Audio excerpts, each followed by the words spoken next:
All right, so David, here we go. Check this out. So here we are. You're the brainchild of Talk.dance. I'm so excited to be a part of it, but you are also the brainchild and founder of one of the coolest apps in the world, Find.dance. And I think some people might not know what that is. So can you enlighten us, sir? I would love to. So I think we talked about this very briefly in our first introductory episode, and there's a reason we started this podcast, and that's because we are just enamored with the idea of social dancing, right? You love it, I love it, and we want to make it easier for people to get out and social dance in general, but especially social dancing, right? Mm-hmm. And so there was a similar motivation for Find.dance, the app that I built, as there was for Talk.dance, this podcast you're listening to right now. Mm-hmm. So the idea for Find.dance is it's an app basically to allow you to find social dance events going on right now, where you are, or tomorrow or next week, either close by to you or where you're going to be later in the week. And the inspiration really was, a couple of years ago, I was traveling on business. Mm-hmm. And when I travel on business, I usually, for my day job, I pretty much always take dance shoes with me. In fact, right. If you never know when a dance emergency is going to pop up. Like that's what I say, right? You never know when there's a dance emergency. All true dancers always think that. Like you could go away for a weekend or a week or whatever vacation of scuba diving, and that hardcore dancers will still bring their dance shoes because you never know. You never know. You just never know. Never know. And I think in an earlier episode, we talked about the emergency dance bag, and I talked about how in my laptop bag, I've got the slipovers for the shoes, right? Because I can get by with that. I don't have to hold proper dance shoes, but you just never know when you want to be able to dance. But I was traveling to Boston, and I didn't know a lot about the dance scene in Boston. And I was talking, I was hunting around online, trying to find out where I could go dancing. And inevitably I found some place where there was, it was kind of a subpar place. And some people there said, "Hey, are you around here Wednesday?" And and they said, "You should come out to this place." And the place was called Mosley on the Charles, I think it was. They said, "It's really, really great dancing, great event every week."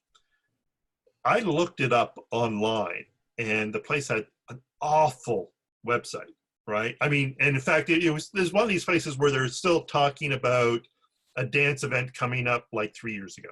Yeah. Right? So, and there are a lot of these places where they're not necessarily very good at staying on top of all the social media and keeping their website up to date and stuff. And they still run like really great events. Right. Anyway, I ended up going out to this place, and it was a great event, right? You have ballroom, mixed dancing, a little bit of everything. And I had a wonderful time. Nice. So I did that. And then like about a week later, I was on a family trip to DC. We just wanted to go check out the Capitol with family and stuff. And I secretly packed dance shoes for myself and my wife. thinking that we're probably not going to get a chance to dance, but I'm taking them anyway, right? Right. So lo and behold, one night we're in the hotel and we're getting ready for bed. And my wife looks out the window, and in the square across the street, there is dancing going on. It was during the summer. And it turns out in Washington, all summer long, there's a place called Freedom Plaza. And it was primarily tango dancing.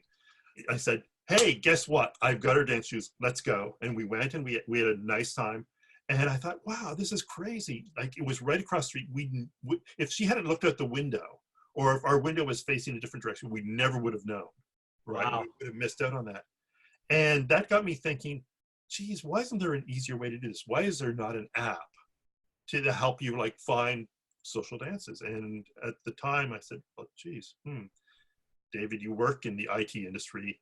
Maybe get off your butt and maybe do something about that. And that was the impetus for creating this app, Find.dance. So we've the app is now live. We've been live for we started releasing early in the year. It's available in several forms. So there's a website simply called Find.dance. You can go to that. There's an interface. It'll try to detect your location approximately if you're using the web browser. You can search for any kind of partner dance genre. So if you're into tango, you can look for milongas going around close to you. If you're into swing dancing, you can do the same, and so forth. And it's focused on social dancing, right? Like social dancing. It's focused on social dancing. So if you're looking to take a class somewhere, they're not necessarily going to pop up where to learn or instructors. Correct. Hopefully it's going to pop up where I can social dance, which obviously a lot of places will have a class or something beforehand, but the focus is going to be on social dancing. Right. Yeah, it's completely focused on social dancing, but you will find in the listings, a lot of places, as you say, will advertise, oh, in the first hour or immediately preceding the social, there's a class, or sometimes they insert it like early on in the night after the social dancing has started. They'll break for half an hour and they'll teach something just as part of the entrance fee, right? So that's pretty common. We also have a mobile app. We have an iOS app. For the iPhone, there's a different version for the iPad if you have an iPad, so it takes advantage of the larger screen size. Oh, wow. And we're also available on Android. Holy cow. When we had first talked about this back in the day, I remember you had only had one of them. Like you didn't have all of them. Right. So that's awesome that there's more growth going on. On the iOS version, it's really cool because we actually tie into iMessage as well. So there's like, you can send messages and we get you all these like dance stickers that you can include in your message. So if you're doing a group chat, nice. Hey, why don't we hit up this place tonight? You can automatically bring in the information to your iMessage and put little fun stickers in there and stuff like that as well. It's kind of neat. Oh, wow. That's really cool. So what other upgrades have you made? So we've been focused on really trying to get some decent coverage of social dances across the US, right? We're still expanding. It's a huge undertaking to get that kind of coverage. We eventually want to get worldwide, but we're not there yet, right? We're very soon going to be expanding to Canada.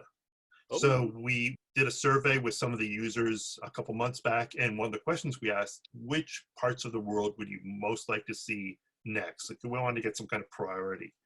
And I thought, maybe people would want Europe or something like that. And, we definitely had responses to that effect, but by far the one that was ranked highest was Canada. Because it's adjacent. Really? Right? So we're going to work on getting Canada in there fairly soon. Okay. And one of the things we're going to be rolling out fairly soon, you asked about instruction. So we're going to allow people to post workshops.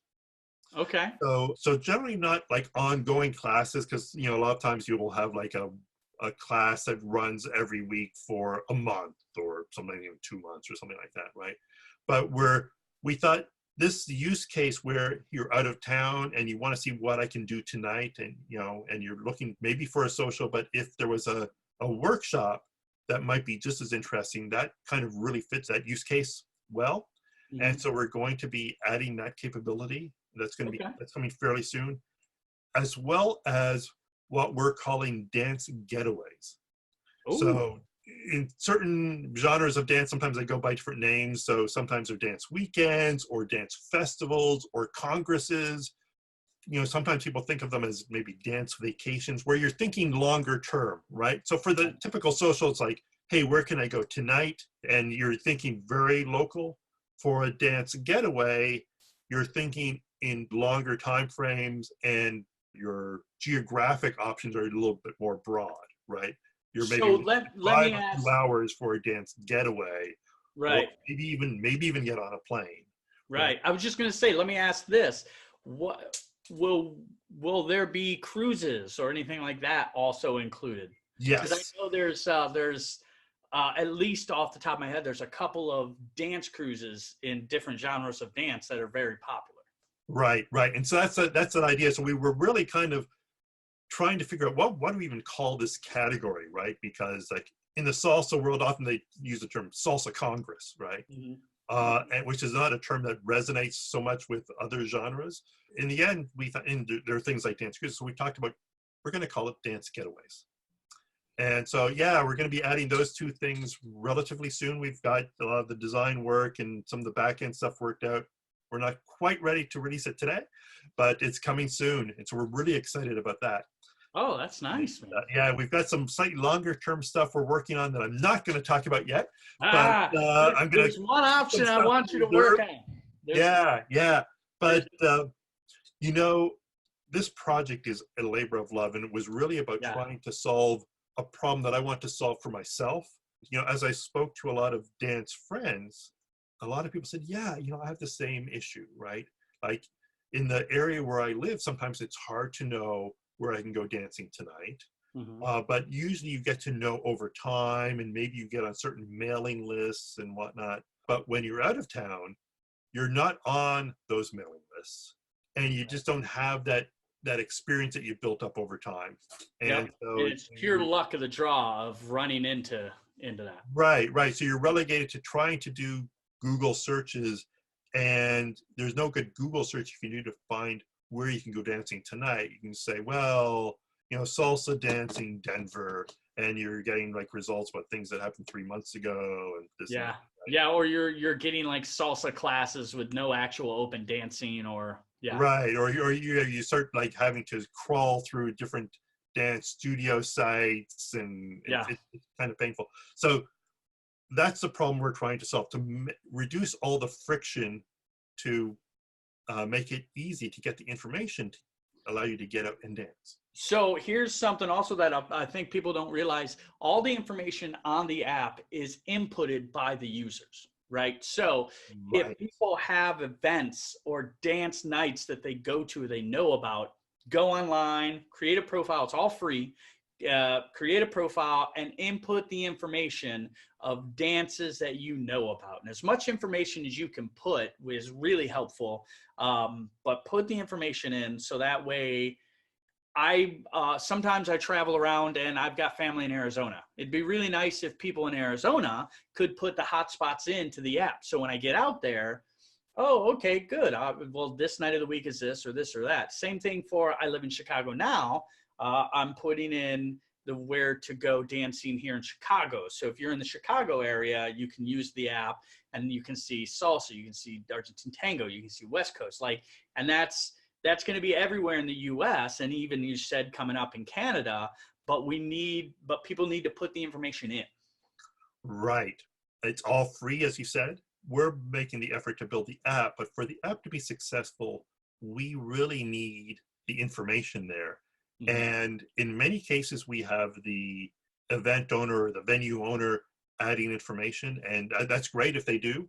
But if there's an event that you know and love and it's not listed, we allow anyone to add the information.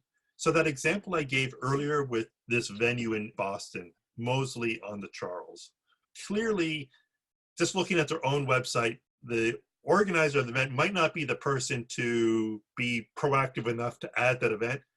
Right. But clearly it's a place that has a strong community following. Like, it was well attended. It's a great event. It happens every week, and that doesn't happen without a lot of people who are passionate about that event.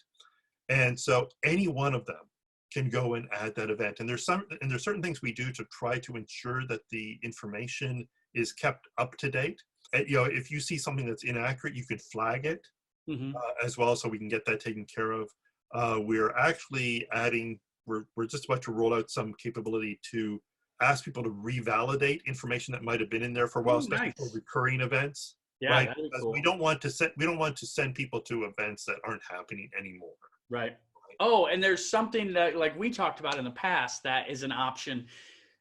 In places you might have really fun places to go that aren't actually dance events, but they're good to go dancing. I'll use one of my favorite examples. One of my favorite dancing spots of all times is a blues bar here in Chicago called Kingston Mines. Like, I love it. It's absolutely fun. But it's a bar for live blues music. It's not, it has a dance floor, but it's not labeled as a dancing club. So if I go there, I either want to go and enjoy the music myself, or I'll make sure I invite people that know how to dance. Always a good time every time I go. However, I go with the expectation of it's people that are dancing, but it's not a partner dancing scene, right? So you can also put that information in. Just in the description, you would put, it's not necessarily a partner dancing place, right? But if you bring a partner, you're going to have a blast. It's a great place where you can enjoy partner dancing, even though it's not specifically a partner dance venue. Yeah, so I think it's also important to put those type of things in, because there's been so many times where I'll travel and I'll walk into a place, and if I'm traveling for dance and I have a partner with me, we'll randomly go out onto the town and walk into a place and we just have an absolute blast. But it's because we were able to dance with each other versus, you know what I mean? Like me looking up and then hopefully there's people there to dance with. Like, but it's this app can find all of those things so long as we put the information in. Right. We did this as a way of helping the community out. And if you're listening to this podcast, clearly you're probably someone who's got some passion for partner dancing, right? And so you're kind of a prime target user for this app. I hope you value this app and can help us by, one, adding information that you know of that maybe don't see there, but two, just as important, share the information about the app, right? Mm-hmm. What allows an app like this to succeed is getting a lot of good information in there and getting a lot of people using it, right? As more people use it, there's just more reason for more people to add their event information into the app. There's actually a couple other cool features I want to mention. If you're using the mobile app can know your location. We don't track your location, but the app in your phone will know your location. You can actually get turn-by-turn directions to actually get to the event. Oh, nice. That's nice. You can follow an event. And so if you're following an event and then there's a change to the event, you can actually get a push notification to your phone. So, cool. Winter is coming, as they say in Game of Thrones, right? And in the north of the country where, I'm in the New York area, Kelly, you're in the Chicago area. Yep. There's going to be cancellations because of snow events sometimes, right? Yes, there are. There's other reasons in other parts of the country where, either weather related or other things going on, right? Where sometimes an event needs to be canceled, the venue needs to change. If that happens, you'll get a push notification, so you're not going to end up showing up to an event that's canceled. Something you found earlier in the week and you just thought you were going to go. You don't have to worry about that. You'll be proactively notified. Right. So that's kind of a nice feature. That is nice. Now there's one feature I want to ask about, and this might be one of the ones that you said you're working on that you can't talk about just yet. Where are we in the idea of collecting dance halls, right? Like, yes. Yeah, I'm a huge fan of this. Like, this is one of my all-time favorite things. Like, let's say, let's use a random one, the Big Apple. That is because that dance started because the name of the club was the Big Apple, right? So that's why the dance, the Big Apple's named the Big Apple, because that's the club it was at. So for me to go down to Carolina and dance in the Big Apple, that'd be really cool to be able to check off. Like, oh, I just went to this famous club. So very soon after I met Kelly, I was talking to him about this, and Kelly has this brilliant idea of creating a list of iconic dance locations, your social dance bucket list of great dance halls, right, that you might want to do a pilgrimage to, right? Yeah. So you mentioned like Carolinas and Fat Harold's, I think was a place for right? That's not something we have in the app, but it's something I do want to do. And in fact, I think that's a great idea.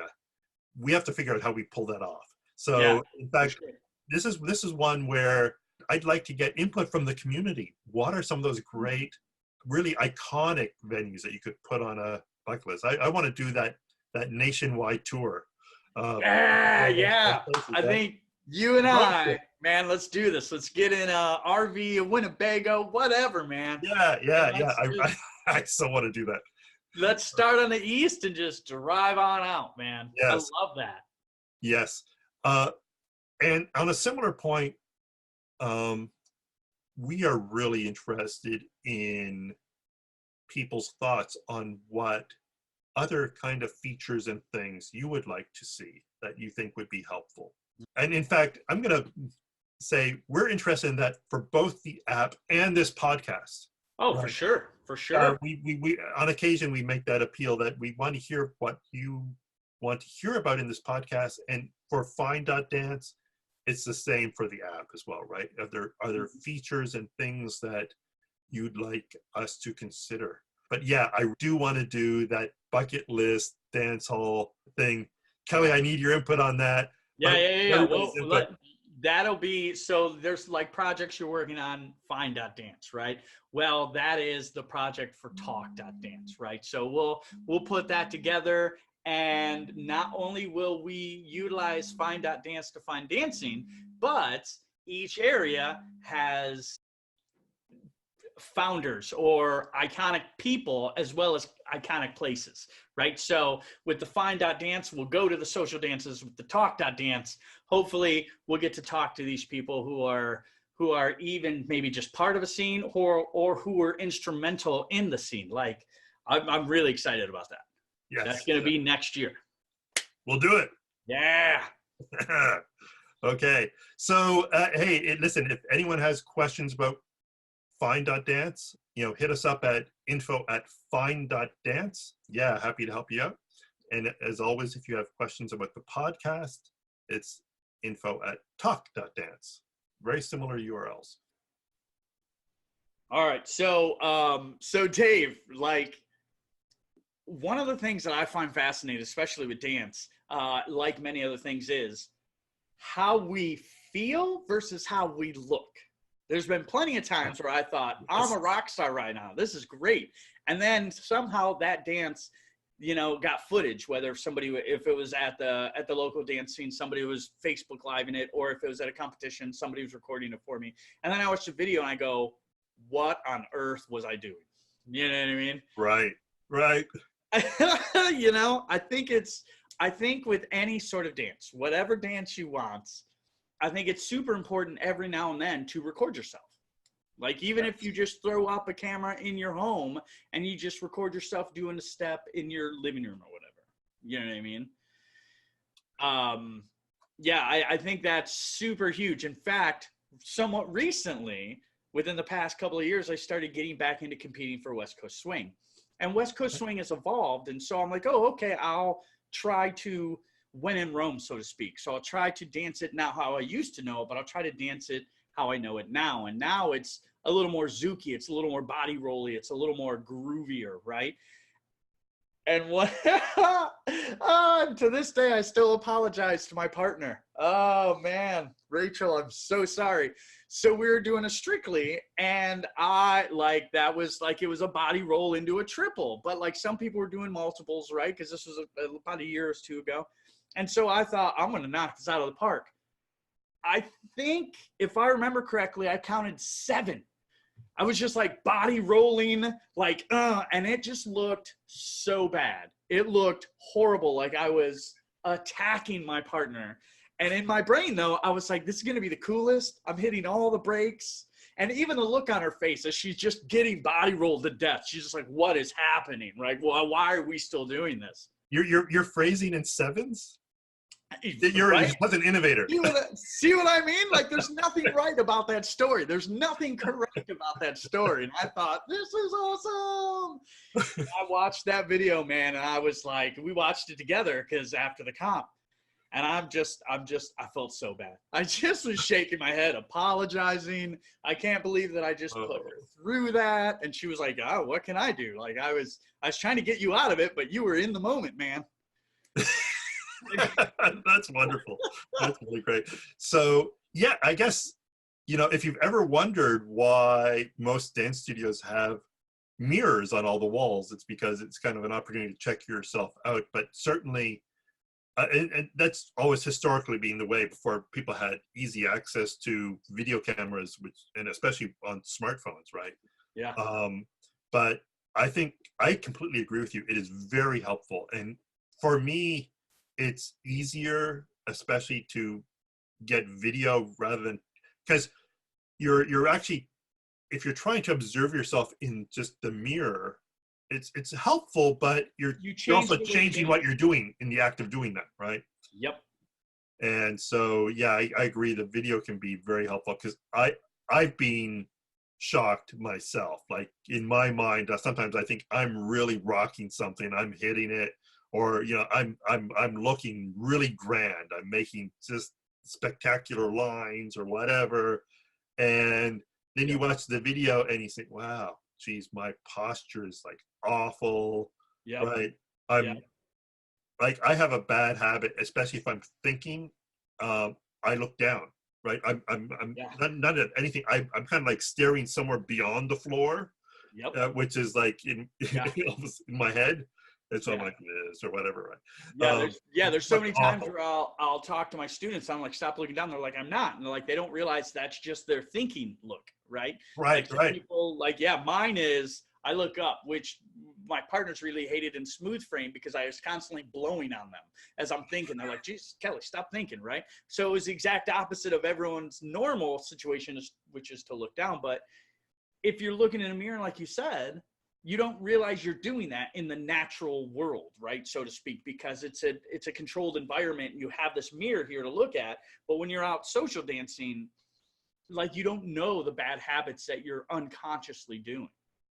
So when I first started dancing, right, we would, and I remember this. I have some of these old videos I just found, old VHS, right? Mm.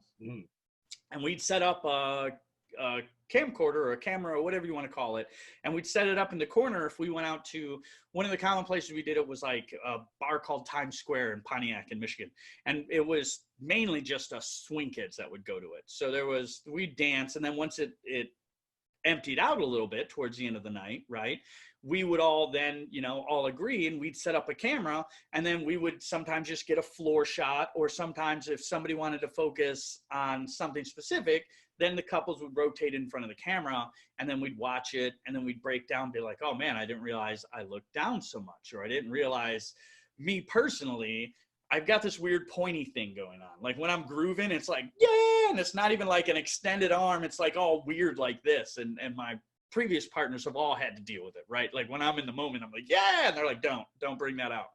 But I don't know that I do that, because if they just tell me, I'm going to argue. But then I watch the video and I'm like, what am I doing, right? Right, So right. yeah, yeah, I think the video is really going to help you understand how we feel versus how we actually look. And I Yes. think that's, Yeah. yeah. Big time. Big time. Yeah. So I have to tell you a story. I was helping out a friend of mine. He was teaching a kind of a beginner salsa class the other Mhm. day, right?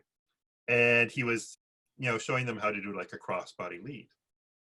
And it reminded me, I was telling some of the folks there, when I go out dancing, I'm kind of thinking I'm doing something really great, right? And I'm feeling confident, so I don't mind doing a crossbody lead because I can let my partner check out the other half of the floor and leave her convinced that, yeah, you're not missing anyone better there, right? You can check out the whole floor. Until at one point I realized, hey, I'm a big guy and they're not seeing too much because I'm blocking most of their view anyway because I'm in front of them. So I'm thinking that, yeah, I'm rocking it, and they don't seem to be minding that they're missing like better partners on the floor. They're just not seeing the other partners because I'm big. Oh, that's excellent. Uh, but anyway, it's cool. I completely agree. If you want to improve as a dancer, just kind of become aware of what's working and what's not. Seeing that video is kind of very helpful because it's easy to convince ourselves that maybe because we're feeling good, we're looking good. And, in the end, especially for social dancing, the main thing is that you're having fun. Mhm. But yeah, if you want to improve that video, a good sanity check, right? Yeah. Yeah. I'm glad you brought that up, Kelly. Thanks. Yeah. It's a great tool that we all like to use. And in fact, there's so many different ways to practice and make yourself better that sometimes you forget. And honestly, I don't video myself as much as I used to. And now talking about this in the segment, I want to get back into that. I want to set up the camera, which now everyone has in their phones. But yeah, I want to get back into that because that was a really helpful tool. And I think that helped me progress much faster than I would have without it. So. Yeah, very cool.